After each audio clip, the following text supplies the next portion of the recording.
Now it's time for Power of Prophecy, continuing the legacy of Tex Mars, exposing evil, and promoting Jesus Christ as Savior. Here's your host, Jerry Barrett.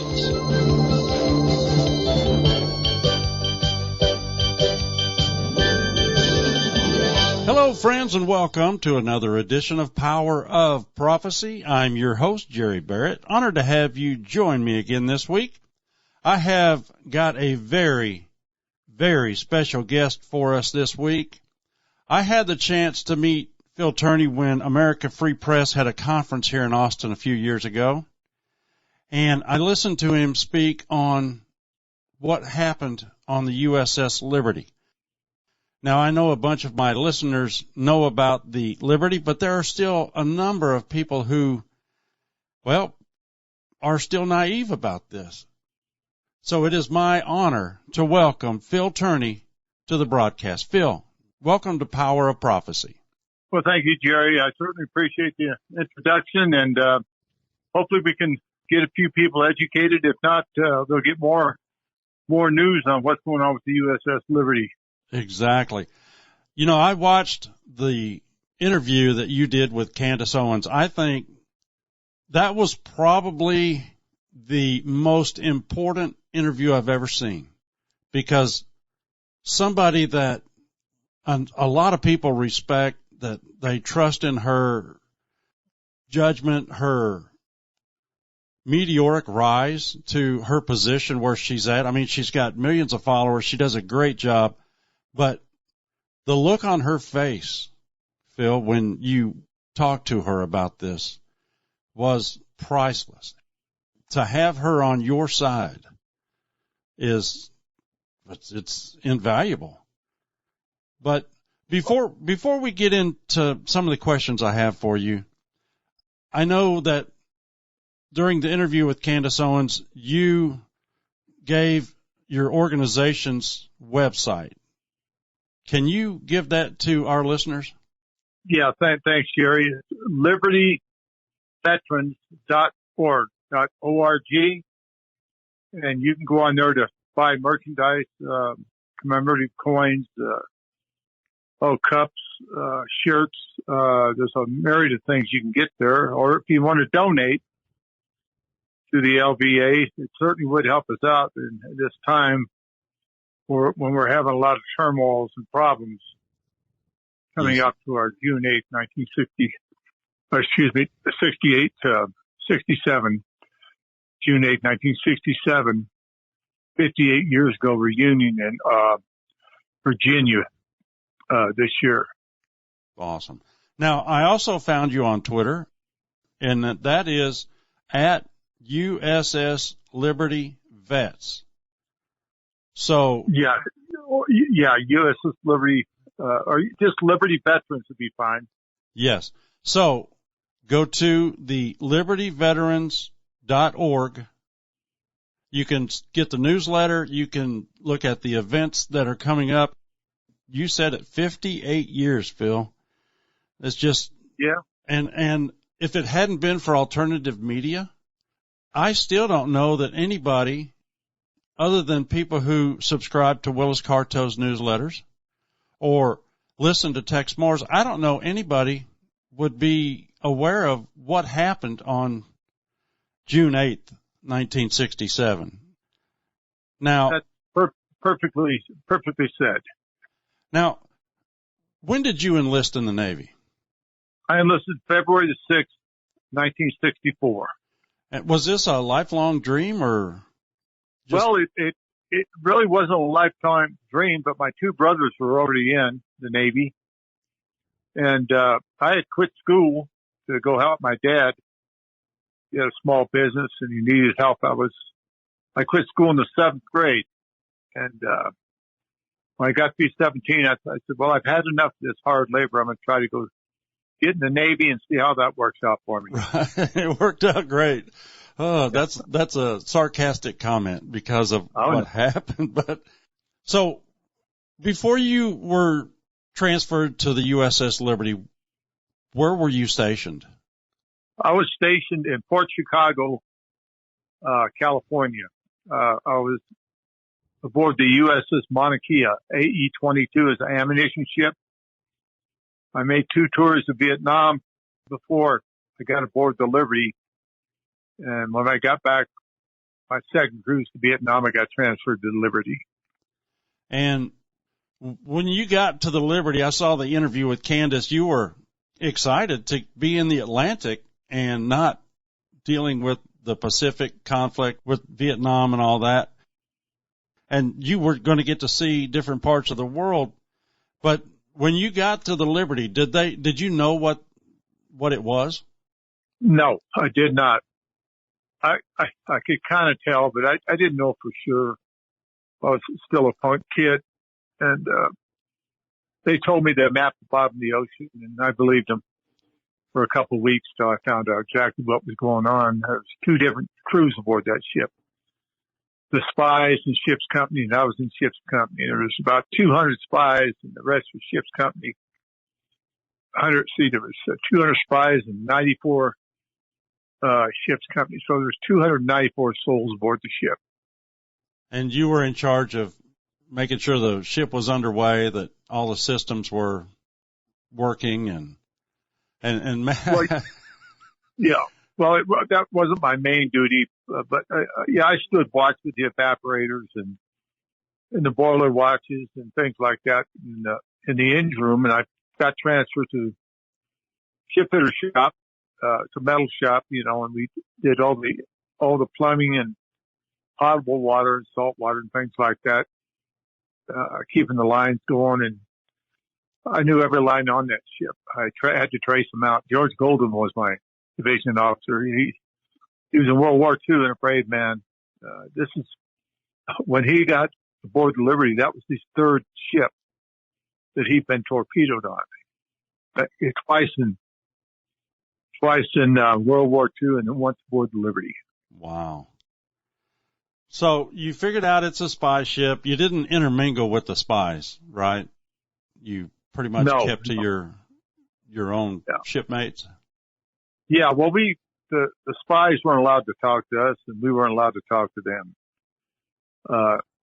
That's how secret it was. I mean, they didn't talk about anything at chow, anything like that. You never heard a word about anything other than just being aboard ship, get some food and stuff, and they go back to work. But no, those guys were very tight-lipped, very, very tight-lipped.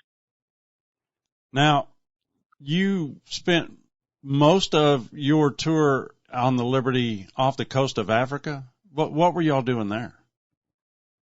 We were going up and down the coast of Africa. I had made 2 cruises aboard the Liberty. I didn't make the first one, but I made the last 3. In the first 2 cruises I was on, we did the same thing. Go up and down the coast of Africa about 4 or 5 knots, where the spies, the spooks could pick up signals out of the sky. Everybody was doing it. It was perfectly legal, nothing nefarious there. But we would collect information and send it back to the National Security Agency. In fact, that ship was so well equipped, we could bounce signals off the moon and they'd get back to a National Security Agency within 3 seconds. So that's how sophisticated it was then. So you can imagine what they got now. Right. I mean, we're talking late 60s. That's crazy to think. So you were cruising up and down the coast of Africa, but then you guys got cut orders to go to the Med. And this was unexpected, wasn't it? It was. We left Norfolk, Virginia, oh boy, about a week. We'd been to sea probably about a week already. 57 years ago, I was out sea, headed to Africa. We went to Abidjan, South Africa, in that area.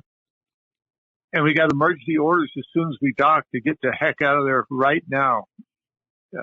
Orders to go somewhere. We didn't know where, but got everybody aboard back ship, and we took off as fast as those ship would go. So old World War II cargo ship converted into a spy ship. So we were going as fast as we could, 18 knots with the governors off. Wow. And We had to get in the Mediterranean. We got to go to Spain, picked up 3 linguists, Marines, and one NSA CIA type guy. He was a civilian. Picked him up. We headed into the Mediterranean, full blast into the close to the Gaza coast, 12.5 miles off. And we knew there was a war going on then, for sure.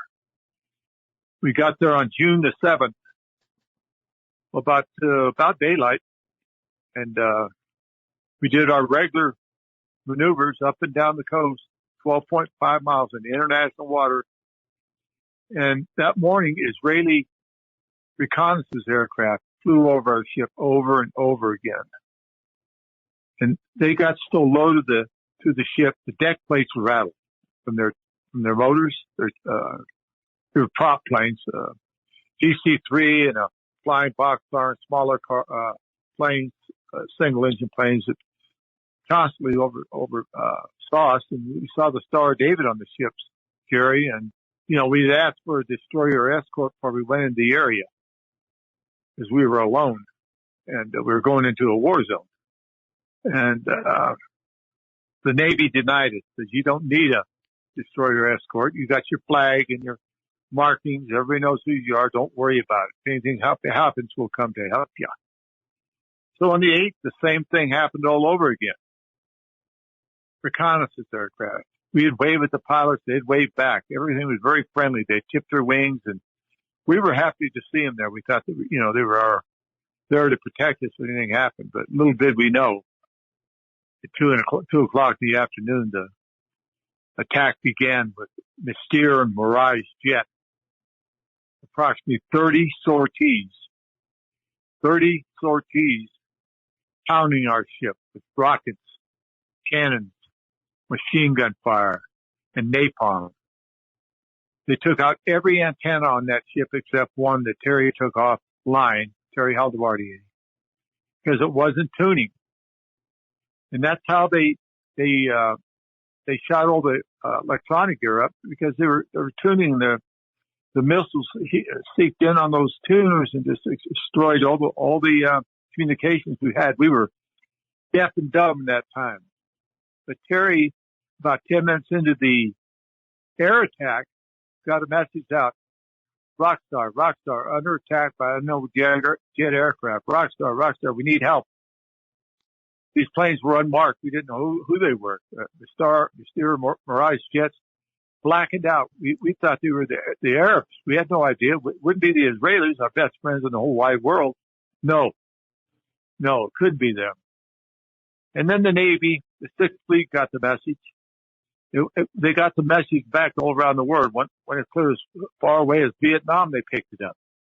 Rockstar, under attack by unknown jet aircraft. Captain Tully off the USS Saratoga launched aircraft to come to our aid. They were immediately recalled by McNamara. Return to base. Do not help Liberty. Return to base. So they did. And Captain Tully said to his surprise, America did not launch. A few minutes, probably 5 minutes after that, the America launched and the Saratoga relaunched to come to our aid. And then Johnson gets on the line and he says, return those GD aircraft. Right now, I could care less about a few dead sailors. I will not embarrass my ally. How do you know was attacking us if we didn't? We had no clue, but he did.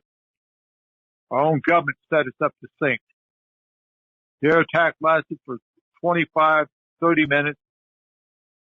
We thought it was over, but it wasn't. We saw the torpedo boats coming up, Jerry. There were 3 of them. All of them had the Star of David on there. We thought they were there to help us. Nope. No way, Jose. They were there to sink us. They fired 5 torpedoes at us. One of them hit the starboard side where the communications technicians were, the spies, and blew them to bits. Kicked up the ship completely up out of the water, and we thought it was going to roll over and just stop. And during the air attack, they dropped napalm on our ship and everything like that. But every life raft on that boat on that beautiful ship was taken out. We had enough life rafts for 294 people, and we only had 3 life rafts left. They continued to machine gun and rocket the side of the ship. Anything that moved, they killed or tried to kill her. These men were, listen, I can't tell you the carnage I saw. I mean, people blown in half. In the forward gun mount, my 2 friends, I just left there 30 seconds before the attack started, were blown to pieces. All you saw was meat and bone. And they continued that. We put over our last 3 life rafts to put our most seriously wounded in and give a chance at life. And there were a lot of seriously wounded, believe me. The whole mess deck was full of them. I can't describe the carnage they put upon us. We put the life rafts over, and they shot them out of the water. They shot 2 of them out of the water and took 1 aboard the boat as a trophy of their kill. Somewhere in Israel right now, it's a trophy of the kill of murdering Americans on the high seas. After this 2-hour bloodbath, 25, 30 minutes with the jet aircraft, another hour and a half with the torpedo boats, no help never came.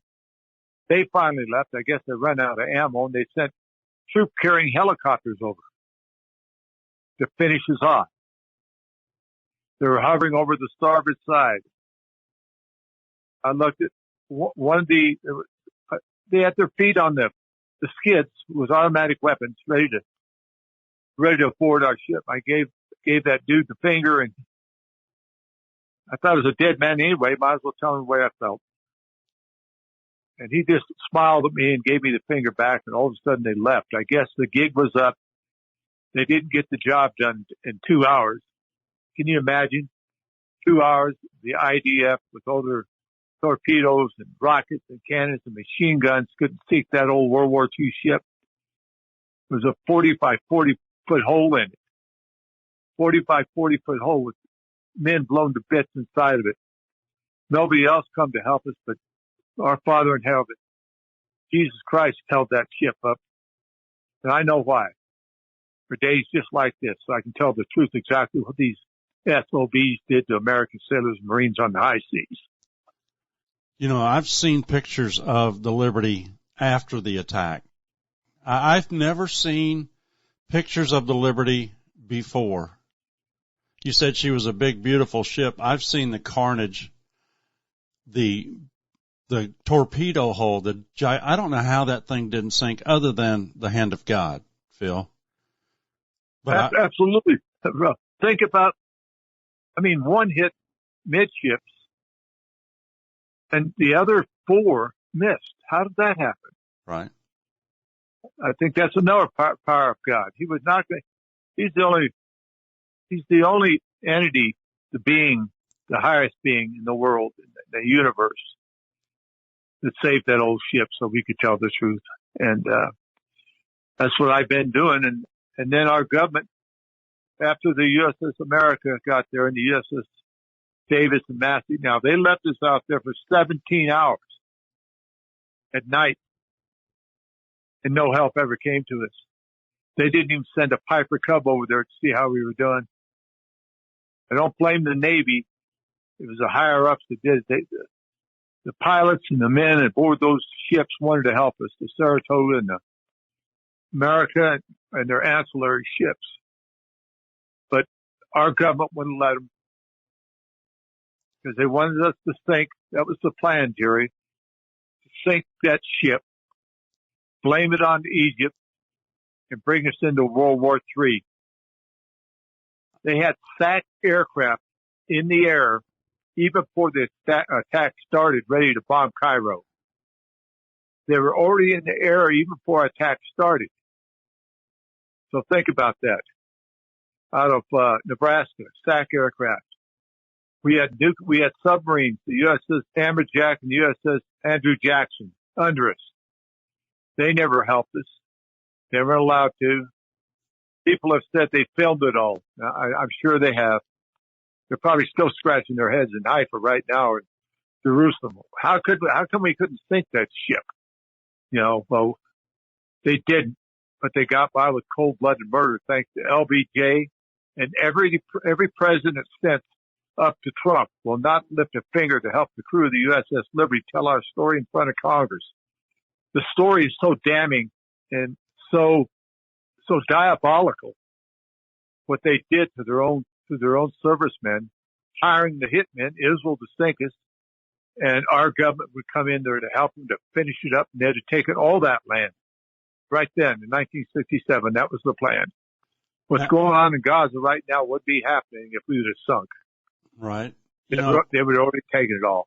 The thing that you just told me, I didn't know Strategic Air Command had already had planes in the air to bomb Cairo. I did not know that part of the story, but I know that Robert McNamara, Secretary of Defense, LBJ, the piece of garbage from Texas that in my heart of hearts, Phil, I will say that I believe LBJ in cahoots with David Ben-Gurion, the Mossad, and muckety-mucks in our government had JFK murdered so that he could take over because LBJ wanted to increase the conflict going on in Vietnam. Now, I know it was a war, but everybody calls it a conflict. I think LBJ wanted that war. I think he had visions of what FDR had with Japan and Germany, World War III. I think that was what he had. So there was Admiral McCain was one of them that covered up this attack on our service members. I mean, we already sent our men into harm's way, but you say there was no backup. What did you have? 4 50 caliber machine guns, and that was all the defense you had? Yeah, we had 4 50 caliber machine guns. They were taken out in the first 3 seconds. Every watertight door on that ship was taken out. Every fire hose on the outside of that ship was taken out. Napalm was burning us up. They dropped napalm in the bridge. I went up on the bridge trying to help get that fire put out. You couldn't do it. We couldn't put it out. Just kept on burning and burning, and finally it burned out. But when we got the survivors, I mean, the very wounded survivors off, the most seriously wounded, and there was a lot of them. We were left with the skeleton crew, and we headed off to Malta for repairs. We were out to sea about 2 or 3 days, and here come Admiral Isaac Kidd and Ward Boston aboard the ship to interrogate us. Just have them, say, hey, what happened? I want to know everything from the very second the attack happened, the recon aircraft, everything. We told him. I told the because he took his stars off here. He says, I'm just like your dad. I got to get to the bottom of this so I can help you guys. And we told him everything. And I said, Admiral, why didn't aircraft come help us? I didn't know they were recalled at that time. I had no idea. So why didn't we get help from somebody? I mean, we knew the Sixth Fleet was around somewhere because our communications picked that up. They were there. And we told them about the machining of the life rafts, shooting our firefighters and stretcher bearers, and maiming and killing as many as they could. Shooting our flags down. We had 2 5x8 flags, brand new, up. They shot one down. The Sigma put another one up, 5x8, brand new flag. They shot that one down. We had a last flag, holiday colors, 7 by 13 feet, 7 by 13 feet. You could see it forever. And they said they never saw a flag on that ship. They thought it was a Egyptian ship, the El Quasir, which was an old horse transport that was half sunk in Alexandria. I believe that's where it was. Yeah, when he got through with the interrogation, he says, I'm going to tell every one of you SOBs, if you ever breathe a word, what you just told me to anybody, I'll make sure you end up in Leavenworth or worse. You know what worse means? Death. Death. That was our choice. Shut up. If you don't, you're going to die. And he's talking to a whole bunch of kids. Yeah. Yeah, I was 20 years old. For God's sakes. I mean, you got a full-blown admiral on your boat asking you, and he takes off his stars and he says, just talk to me. Tell me what happened. Yeah. Well, I call them full-blown traitors. Exactly. LBJ's a traitor. John McCain, Admiral of the European fleet, he's the worst of the worst. He ordered that board of inquiry to be completed within 7 days, Jerry. 7 days after this horrendous attack to be completed. There's no way that to be a full, complete investigation would take over a year. But they wanted to hush up. They said, okay, mistaken identity. Israel's so sorry, blah, blah, blah. Oh, my goodness. And so they got scot-free by with cold-blooded murder then. They're getting by with cold-blooded murder now because there's no statute of limitations on murder, especially when you murder American sailors and Marines on the high seas, trying to get us in World War III. This is the biggest cover-up this country's ever seen, at least in this century, maybe beyond. We've got a number of false flag operations that are all heinous in what they've accomplished. But for this to happen people didn't understand the connection that LBJ had with Israel, did they? It was a passionate attachment. He was shipping guns to Israel right after its conception in 48. Boxes labeled breakthrough. That's what he was doing. He's arming the Israelis. Let me say this. He was arming the Ashkenazi Jews that left Europe and went to Israel to start that country. These weren't the real Israelites. They just weren't. These were transplants that said, hey, man, we're going to take over the world. And that's what they're trying to do now. I mean, there's no excuse for our passionate attachment to these guys, not unless they got them all on Jeffrey Epstein tapes and Sean Diddy and who else knows how, because the way they operate is they blackmail you. And every one of our congressmen, except Tom Massey, has a AIPAC handler. Think about that one. You know, they all sign their soul over to Israel for a few pennies or to stay in office, to get reelected, and take their orders from the Zionist state. That's exactly what's going on. You can see it right now in Gaza. I mean, Trump was really, really, really mad about Putin sending drones and rockets over into Ukraine to kill 12 people. And I'm sorry to hear that too. Believe me, every life is precious. But they've been bombing and killing the people in Palestine. They can't even hardly walk. They're starving to death. They have no food, no water, nothing. And he didn't say a word about 52 getting killed yesterday, or a word about 150 here and 200 there. And how many people have died all for the sake of greater Israel? I mean, they're just mowing these people down. I mean, they've destroyed the country. And we'll just have to wait to see what happens, but it's not going to be good. No, it's not.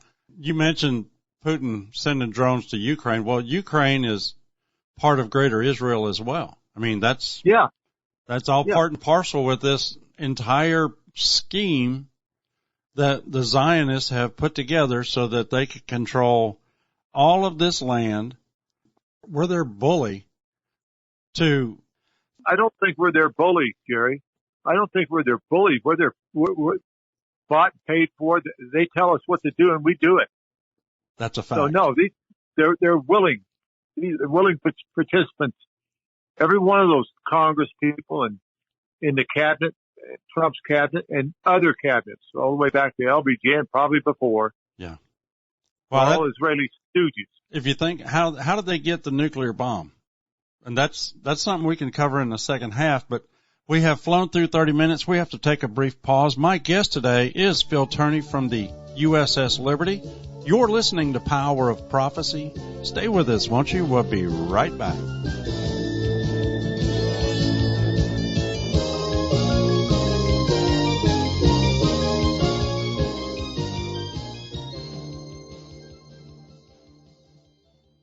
Hello, friends. Jerry Barrett back with you again. I want to tell you about this outstanding 4-DVD docuseries that we are offering entitled Sacrificing Liberty.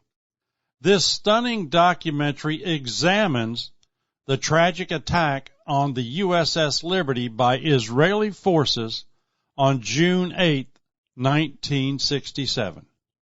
The true story of the USS Liberty is more shocking than any spy novel ever written by Tom Clancy. It was the most top-secret spy ship in the world, and its client was the NSA. The ship, with 294 souls aboard, were rushed to the Mediterranean Sea. Only the White House and Pentagon knew that Israel was ready to attack Arab nations. The USS Liberty was deliberately sent into a kill zone. The casualties were staggering. 34 killed, 174 wounded. The cover-up began as soon as the attacks started. And until now, the true story has never been allowed to be told.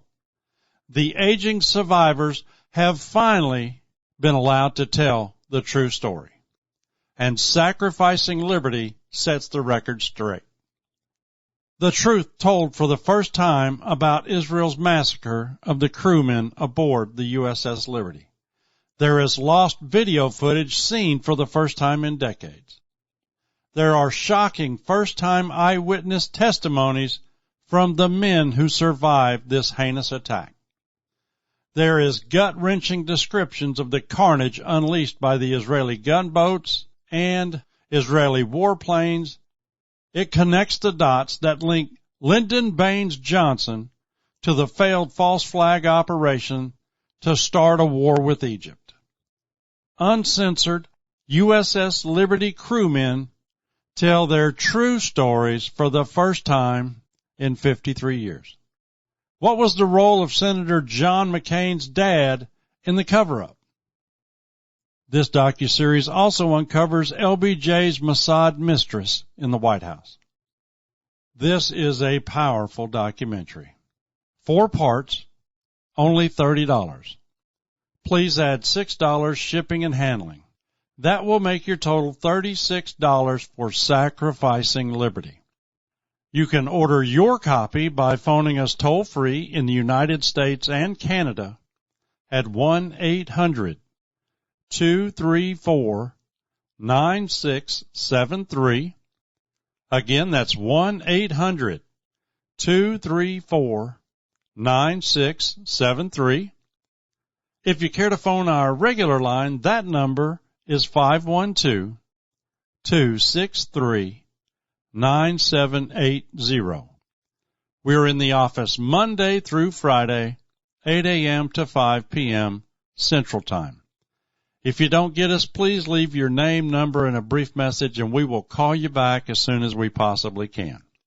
We accept Visa, MasterCard, Discover, and American Express. You can use those charge cards at our secure shopping cart at powerofprophecy.com. powerofprophecy.com. There's an ad for Sacrificing Liberty right there on the main page. Click on it, put in your name, address, charge card, shipping method, hit submit, we'll get it and get it coming to you.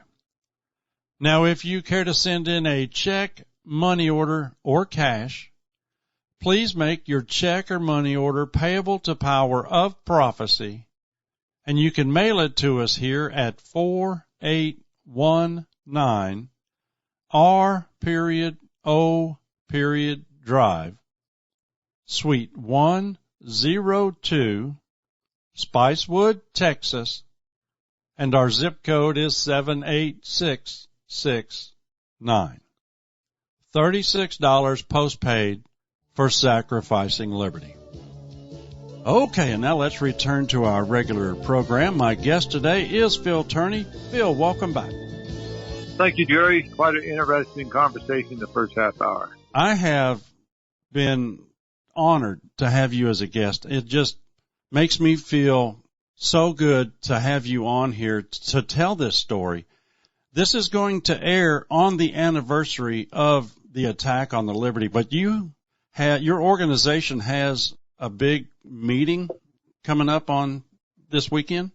Well, it'd be on the weekend of 6th, 7th, and 8th at the Sheridan Waterside Hotel in in Norfolk. And we've had some speakers lined up that they've been getting a lot of letters or emails, don't let these people in, don't let them speak or whatever. And some of them are controversial, there's no doubt about it, but they've been on our side, and they're trying to get us shut down. The people that say we're no good and they're not a bunch of liars and haters. I've been labeled a Jew hater, Nazi, anti-Semitic pig for so long. It doesn't, it just goes on my back. They call you names, but the reason they do that is that we're over the target and that they don't know how to shoot us down other than try to discredit us. And that's what they're doing to me. They don't even want me to be at the reunion because I'm too vocal and outspoken about it. So we have to spend $15,000 to $20,000 in private security because threats, violence. Some of the people that work at the hotel don't want to work because they're too afraid something's going to happen. So we've never had this problem before, but that means we're over the target. That's for sure. For sure. Do you know how you can tell when you are over the target? When you get this much pushback. Mm-hmm. You are dead set on setting the record straight, telling the truth, and that scares the Zionists. And so they have to throw that, you're anti-Semitic, you're a Jew hater, blah, blah, blah. I saw Charlie Kirk said it's a conspiracy theory. Ben Shapiro, I know Candace got booted from Daily Wire because she talked about her belief in Jesus Christ, and Ben Shapiro, being a Zionist, couldn't handle it, so he fired her. Yeah. Well, we call it the Daily Liar. Daily Liar. They lie. Ben Shapiro's a real piece of work. If it's pro-Israel, it's great. Anything that does not have that narrative has to be shot down because you scare them, Phil. By telling the truth, by having lived, you are a threat against their agenda. Yeah, well, I just actually last week I was in Auburn, Alabama. I gave a speech at the Mrs. Institute in Auburn. Have you ever heard about it? Yes, sir. Yeah, I gave a speech there and it was very well received. A great bunch of people that wanted to hear the truth, and they did. But I've done a lot of things like that, and they don't even want me to speak at my own reunion. I'm the 4-time president of the LVA, and it's my job to make sure the truth gets out. And a lot of these guys, they can't do it. They can't travel, or they've got diseases, cancer, or just a myriad of things. Sadly, but we're all getting older. I'm close to 80, so yeah, they're trying to shut us down. They hate me, and that's fine. They can hate me all they want. Just don't come on my property. Now, how many men were killed and wounded on the Liberty? Initially, there was 34 killed and 174 wounded, but I hate to describe it as just being killed. You have to call it complete devastation, mutilation, just bits and pieces of bodies. When we got into Malta, the CTs, the spies, what was left, had to take those guys and try to put them back together so we get a name or whatever on them. We got 6 in a grave in Arlington that just little bits and pieces of body parts in the same grave. So that's how bad it was. The stench, you can't imagine the stench of dead people after 7 days in hot water. Salt water is over 100 degrees. It was terrible, and that stench never left that ship. In fact, it was even hard to eat in the mess deck. It smelled so bad. If you ever smelled death, you know what I'm talking about. Oh, yeah. I cannot imagine, Phil, the fact that, number one, you were unprotected. Number two, you were strafed by a supposed ally. Number three, you were supposed to die a glorious death in the furtherance of greater Israel. It just boggles my mind how this has been covered up for so long, and the truth always outs itself. What was the impetus that got you to finally speak out? Because I know you signed something like a non-disclosure agreement with Admiral Kidd. You were quiet for a long time, but what prompted you to finally speak out? Well, when I spoke out, that was about 18 years after the fact. I had completely forgot about what day it was. I really did. I just listen. What they said to me and what went on in that attack, and our government wouldn't help us. I didn't feel very safe, and didn't speak about it till I saw an article in the Rocky Mountain News. It's not in Denver anymore. It's defunct, but there was an article by Stan White, Master Chief, who was aboard the ship, talking about the Liberty, and I felt like the whole world had just come off my shoulders. I really did, Jerry. I said, man, if he can speak about it, I'm going to start. And I remarried my second wife, Lisa, and I never even told her I was in the military. I just forgot about it until I read that. I told her about it. She was flabbergasted. She's been my soulmate and friend and confidant and lover ever since. That is awesome. It's so important to have somebody who is a soulmate that you can confide in, because it's a lonely world out there. And you've lived it, Phil. I mean, you were a man without a country, so to speak, for 18 years before you finally came out and started letting people know what really happened on June 8th, 1967. That fact alone, 18 years of silence. When you tell me that you pushed it all the way out of your memory, that you couldn't even remember the day of the attack, that's serious. The threat was, I'm sure, you're a young kid and you're threatened with Leavenworth or death. That's a pretty easy choice. I can be quiet, and I will be quiet, but have to live with the memories that you have, to have to live with the threat hanging over your head. And I saw one interview. Were you threatened by the Mossad? Yes, that was in San Diego, California. My son was in Bud's Navy SEAL, and we were at a restaurant. We were sitting at the bar, having a beer, waiting for a table to open up. This dude sat down beside me and says, "Oh, you were aboard the Liberty, huh?" Yeah. I said, "How'd you know that?" He said, "I know a lot." He's telling me all kinds of stuff, and he stuck a big watch in my face. Man, get that thing out of my face. I mean, who are you? Well, I want to tell you something. The best thing for you to do is quit talking about the Liberty. I said, "Well, who are you?" And he says, "I'm Mossad. I'm just giving you a fair warning now. Shut up."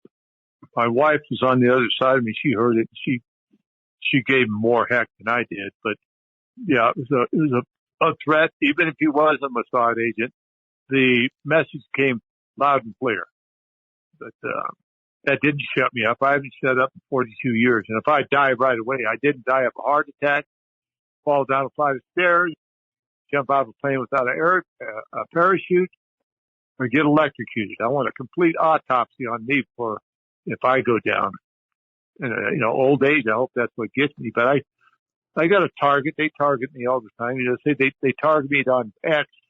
I mean, what no good guy I am, but 99% of the people on there are full bore for me and for the Liberty and for the truth, just like you're doing, Jerry.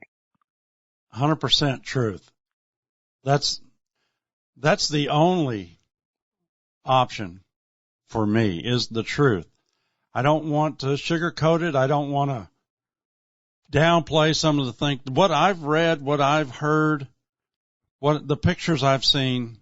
I mean, you can see where the napalm hit the bridge. Oh yeah. Yeah. It was so savage. I mean, the USS Liberty crew is the most decorated crew in naval history for a single engagement. And that tells you something. From Medal of Honor, Navy Crosses, 2 of those, Silver Stars, Bronze Stars with a V, combat action, Presidential Unit Citation. From the Snake LBJ, I tore mine up. And the Big E, we got a lot of awards, but nobody knows about it. It's been high stuff. You talk about the USS Liberty. No, I don't know. What are you talking about, man? People get that all the time, and they get, but don't you know about this? And they try to educate people. And listen, this really isn't vengeance against both governments. Our government that facilitated the hit and went along with it, and there's Israel that murdered my shipmaker. And This is a retribution. This is the truth. This is what you do. You pay for in life. And these two crooked governments are still doing it right now. You know, we the people only hear what we hear on TV or whatever, or what the government tells you, and you're supposed to believe them. But I don't believe a word comes out of any of the politicians' mouth. Not anything. Even what kind of clothes they wear, or if they drink water. I don't believe them. They don't tell the truth. I'm so disgusted with these bought and paid for people. For the greater good of Israel. They're sellouts, bribes. They're bribed. And you sign it. I've heard that. Well, James Trafficant told me, he was a supporter of ours. He's dead now, and so was Pete McCluskey and Paul Finley and a few others. Cynthia McKinney said, "Hey, you know, this has got to be investigated," and they got shot down and run out of Congress. Yeah, I've listened to Cynthia McKinney talk about when she first got into office. AIPAC sent one of their stooges over to introduce himself and to have her sign some piece of paper that she would support Israel for everything. Yeah. And she refused. And she refused to have an AIPAC handler. Wouldn't let him in her office. Same thing Thomas Massey's doing now. But McKinney got booted out. And she's a Democrat. I can't stand most of her policies. But now that I have read more of what she's done, what she has said, now that she's not in the political arena, she's shedding light on that. Thomas Massey refusing to have an AIPAC handler, and now Trump is wanting to get him out of Congress because, well, Trump has surrounded himself with Israel First sycophants in his cabinet. I mean, this administration is more pro-Zionist, make Israel great again, than make America great. Absolutely. Absolutely. And, you know, McKinney and the rest of them I mentioned, they become targets. And, yeah, Massey's they're going to try to primary him. And Trump said that. So, but the really awful part, and they're all awful, but the government of Israel said they paid $6 million to the United States government for a $40 million ship. How they get by with just giving $6 million? Well, they didn't give it. Our own government paid that out. For the ship and the most seriously wounded, and they deserved every penny they got and more. Most of us received a couple $100, had to sign a piece of paper and say, "Get out the door. Don't ever talk about this again." But I'm talking, our shipmates are talking, we're sticking together, and hell, there's only maybe 50 of us left. There's only going to be 18 at the reunion. We used to have 100. You know, there's only 18 of us going this year, and so they're all too sick or they're dying out, or, you know, but the ones that can make it are going to make it, and I can't wait to see them. But what they did, our government's still paying billions of dollars to Israel for murdering American sailors and Marines on the high seas. Now go figure that one. Exactly. I don't like my tax dollars going to benefit Israel to murder, rape, torture, and burn and starve to death men, women, and children. And I've seen so many graphic pictures. I got to tell you, Jerry, I just want to fall to my knees in tears when I see that, those little kids. Exactly. What they have done in Gaza. And for Trump to come out and say, well, we need to relocate all the Palestinians and turn this into Trump 2.0 or Mar-a-Lago on the Med, turn it into a resort for all his billionaire buddies. That strikes a chord with me that I don't like it at all, Phil. I don't like it either. It angers me to no end to hear garbage like this and other sycophants in his administration parroting the same garbage. They are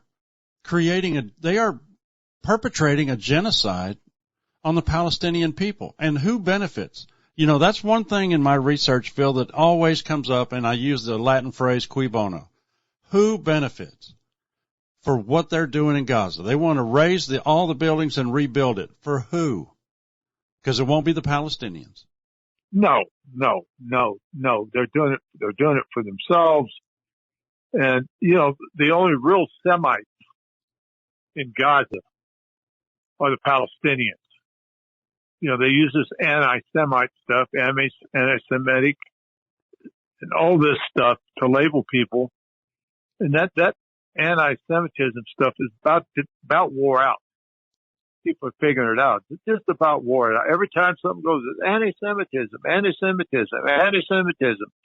Poor us. Remember the Holocaust 80 years ago. Hey, listen. I have a lot of thoughts about the wars, why they were fought, even back then. But you look at recent history, you know, start back with the King David Hotel. What happened there, you know, and who was behind that? Israel. You go on further and further, probably more instances, you know, we've never heard about. Then you end up here with something pretty recently, though. I mean, 9/11, and I've studied that. And when I had a radio show, I had Mr. Gage on there. He's the president of architects and engineers. And man, that was a planned demolition. You could see it in slow motion if you looked at it, Jerry. The bombs, you know, they compare it side by side. The demolition of the building and how it blows out. That's exactly what the trade centers did. And then Building 7 collapses on its own. We got dancing Israelis out there in the street, you know, saying, well, you know, this is a good thing. And, you know, they were happy that over 3,000 people lost their lives, and all these firefighters and cops that got breathing problems and cancer and all this other stuff, all for the greater good of Israel. And Silverstream, that owned the building, usually had breakfast there on the top floor every morning, and he never showed up. Oh, I heard all the Jewish people in that building did not show up. So, you know, it just goes on and on and on, man. I mean, right to this very minute, I'm looking for a false flag right now, trying to get the Sixth Fleet in, and then to go to war with Iran for those people. No, I think Trump might do it. I think he might bomb Iran. So I'm afraid of World War III. This could be the bad one, because a lot of people, a lot of leaders in Europe, all over, Russia, North Korea, all of them are mad. China about this. And how it ends up, I don't know, Jerry, but I hope Jesus Christ comes down and cools this down and stops these madmen from destroying a whole generation of it. The Palestinians been there over 3,000 years. That's their land, nobody else. Exactly. And we didn't talk about it, but you mentioned LBJ, and I saw in an interview that you did that LBJ funneled weapons to the Irgun terrorist group that was Menachem Begin, one of the prime ministers of Israel. He was part and parcel with that terrorist group. Right. In fact, you saw this on Sacrifice of Liberty. Matilda Krim and her husband were best friends with the Johnsons. They had a ranch right next to them, and Matilda Krim, story goes, she was in Johnson's bed the minute we were getting attacked. So that tells you how far it goes. Yeah. Very deep, very diabolical, and very sinful. The devil is taking people over, and I hope God puts it in their heart to make sure these people have no further capacity to injure or kill anybody else. Yes, sir. You know, all my life I've heard God's chosen people. My question is, chosen for what? To destroy the world?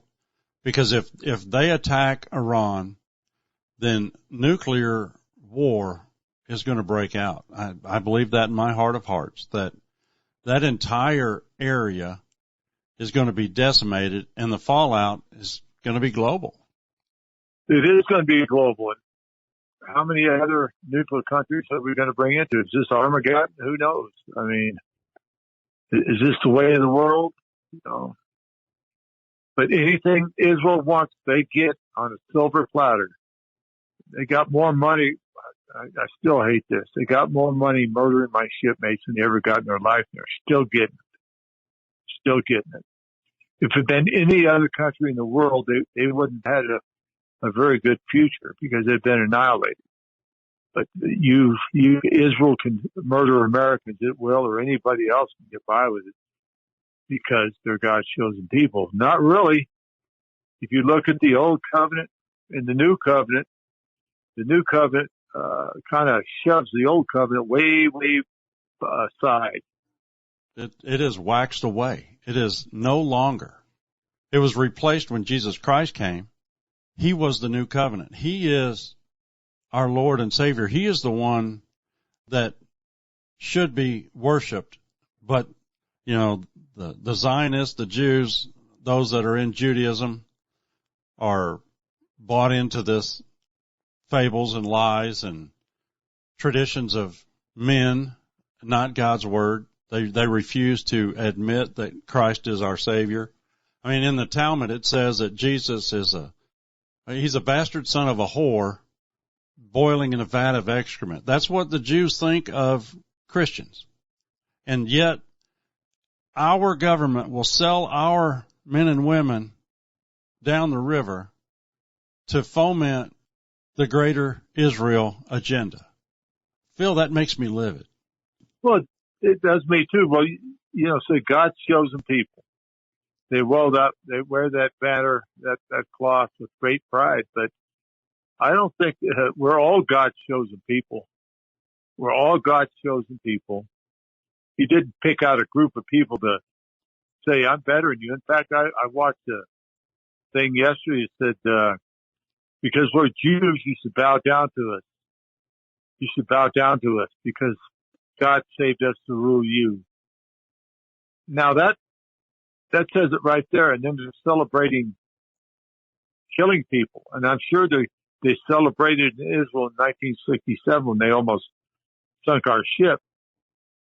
And, the world will be completely different now. Completely different. But by the grace of God, He kept us alive. And, for moments like this, and I always say that, it's because of our Jesus Christ, and I owe Him everything. I feel like I'm God's chosen people. He saved that ship from God's chosen people, so-called chosen people. They couldn't sink that old ship in 2 hours. And listen, they can go out and target practice in any ocean on any ship that they don't want anymore, and the Navy does it all the time. It's sunk in about a minute and a half, 3 minutes top. Just hitting a torpedo into it. So how did that ship survive? Unbelievable. By the grace of God, all glory goes to God. All glory goes to God. Well, Phil, we have run through an hour, my friend. Thank you so much for coming on and being a guest of Power of Prophecy.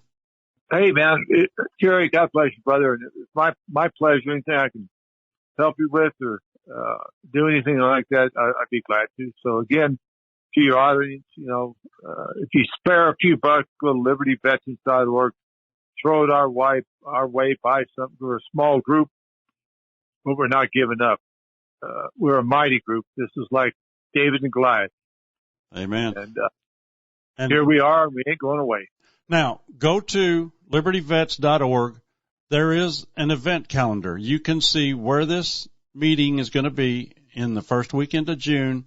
If you can make it, go. I urge you to go because the message that you will hear will be more powerful than anything. Phil, thanks again, brother. You have a great day. God bless you, my friend. You as well. Take care. Bye. Okay, that's going to take care of this week's program. My guest has been Phil Tourney, survivor of the USS Liberty. We want to thank you for tuning in and giving us an hour of your time. We greatly appreciate it. And as always, I pray you will tune in again next week at this same time. Tune in and discover the power of prophecy.